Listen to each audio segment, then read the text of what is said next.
YouTube, what is up? We are back with another video. Today is going to be a softball video for my small cult of softball followers that I have. Hopefully that continues to grow. I know a lot of you here are here for the fitness stuff, but we just finished up a lift, just finished up a little bit of pickleball. We're going to head to the fields today, and we're hitting a bat control day. And today's challenge is going to be a no home run challenge. And as simple as that is, the rules are don't hit a home run today in BP. Do everything else that you can to not hit a home run. And I think sometimes when you feel stuck in your swing, if you are stagnant in any skill that you're trying to learn, changing the constraints of, or changing the goal of what you're trying to accomplish that day can be very, very helpful, regardless of if that goal is the correct goal. I think so many times we get stuck in these rabbit holes of, I need to hit a line drive, I need to not get out. And the goal continually is to not get out for hours and hours and hours and hours on end, to where I think a lot of people get stuck in skill gaps and skill holes where they're doing the same thing over and over again and can't really break through. And I found it to be very effective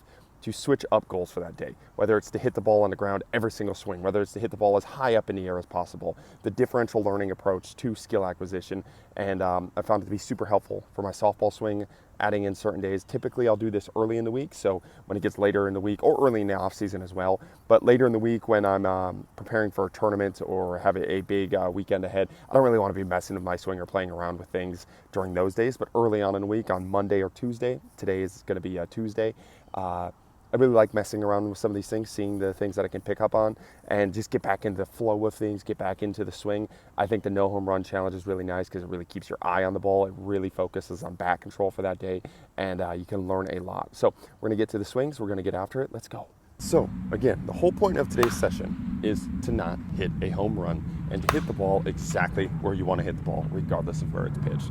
I really like these sessions early on in the week because I believe it really allows me to focus on the ball, get barrel to ball, not miss hit balls, not swing as hard as humanly possible. And it really allows me just to dial things back in, especially if I'm a little bit beat up from the weekend.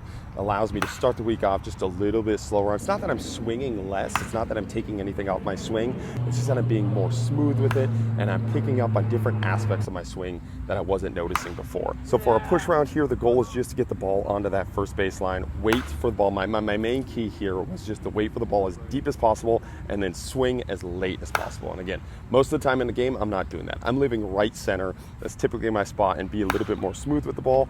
Right here, I'm changing up the goal just so I can focus. Can you do that? Can you put the ball exactly where you want to on very fine details? And I think one of the things this allows me to do is when I go back to my nice smooth right center swing where it's really easy for me to put it there, is the margins for error are bigger and it becomes easier. And the same thing after a lot of these sessions, when I go back to wanting to hit a home run, wanting to hit a gap, wanting to really cut the ball or hit the ball hard, I do it at a much better rate. And I think a lot of that is just watching the ball and training the watching of the ball. And you train the watching of the ball by, can you put the ball exactly where you want to? I was watching the Rosmondo versus Roof X game, and if you guys haven't watched that condensed version of the game, it's absolute money. And one of the guys on Roof X went 5 or 6 for 7 against the number 1 team in the world, basically chopping the ball. I mean, it looked like 80 to 90 mile an hour hoppers through the infield. He was literally just putting the ball wherever he wanted to.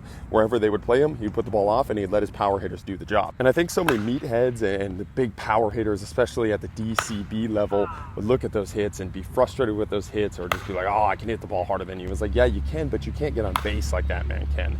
And I really do believe getting on base is the number 1 factor in winning softball games. And we saw that at the D level as we just finished up our state tournament here.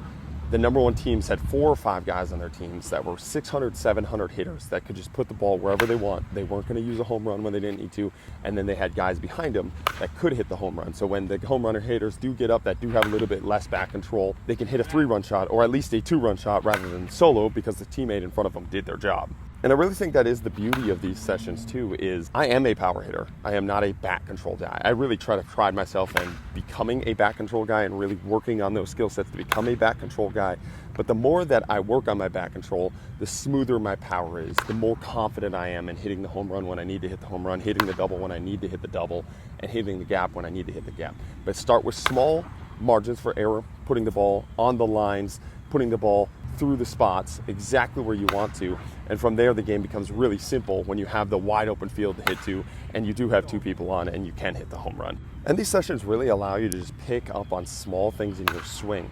Why did you hit that ball over the fence if you did miss hit a ball? I actually only hit one home run today, so I failed my no home run challenge. I hit one cut ball that went like 301. I was pretty pissed about it. And I had one foul ball that went over the fence, but it was a foul ball, so we didn't count it. I was clean there.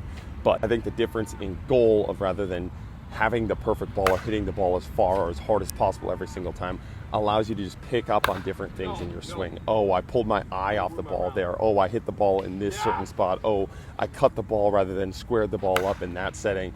And those things really have helped me simplify my game, pick up on my swing, and when things do go wrong in a game, I now understand why. Whether it was pitch selection, whether it was dipping the shoulder, whether it was just not watching the ball, I can pick up on it, and then rather than getting out and then getting out again because I never fixed that mistake, I can pick up on it and fix it really quickly. So I really like these back control days. Hopefully this was something that was helpful for you. If you are going to implement these, I would implement these early on in the week.